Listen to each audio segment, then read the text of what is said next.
Hey, this is Mike with Mike's Wild World. I wanted to show you something I was excited about with the tractor. Now, some of you may not know, but I bought this old tractor right here about a year ago, a little over a year ago. It's a 13 model, it's a 2013 model. It's in real good shape as far as I know. This gentleman made me a pretty good deal on it and I decided to go for it. And there's some upgrades I've been wanting to do to the tractor. Now, as you can see, it's got Turf Saver tires on it and they're worn down. These are the original tires. These are 2412s on the back. I got some new rubber for the tires, pretty aggressive tread here. In order to make it go better in the woods where all the leaves and the debris is at, rather than the Turf Savers. And then early on, picked up this tiller, PTO tiller, and it's a Kubota model. According to the person who had it, it's in good shape, didn't need anything. But what I found out is that, it was all messed up from one end to the other. So I completely redid it and repainted it.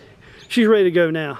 And then earlier this year, I picked up this bush hog squealer. Now this is an old bush hog, but I had to recondition it, so to speak. The blades were stuck in a fixed position. There was a blunt edge and another blunt edge. So we sharpened up the blades a little bit and then lubed everything. Had to get the water out of the gear casing and then put a new seal in that. But there's one thing that I'm more excited about than anything.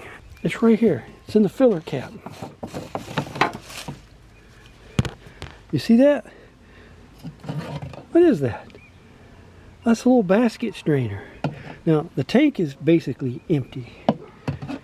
But if you look down in there, there's a little, let me see if I can get over the sun, a little bit of trash in there.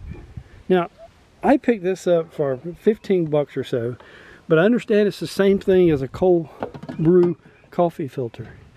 You can't know how good I felt when I picked up the last of my diesel fuel and I emptied it into the tank, which is, it wasn't much, like a pint or something, and all the trash in the bottom of this tank and my fuel can went in that tank, and I had that strainer in there and it just piled in there. And if you've ever had to clean out a fuel line on diesel, you'll know it can be a lot of trouble if it gets in the wrong place. You can just back blow it sometimes, but that leaves it in the tank. We don't want it in the tank. We want to buy one of these strainers. On this model, this is the BX 1870, and this one just slides in perfectly, and the cap goes right over it. So I'm probably more excited about that than I am the new rubber for the tires, or for the tine forks, or for anything else I've been doing to it, the implements I bought. I'm as happy about that strainer to keep junk out of my fuel than anything, because they're made for using, not working on. I just saw the UPS guy go by.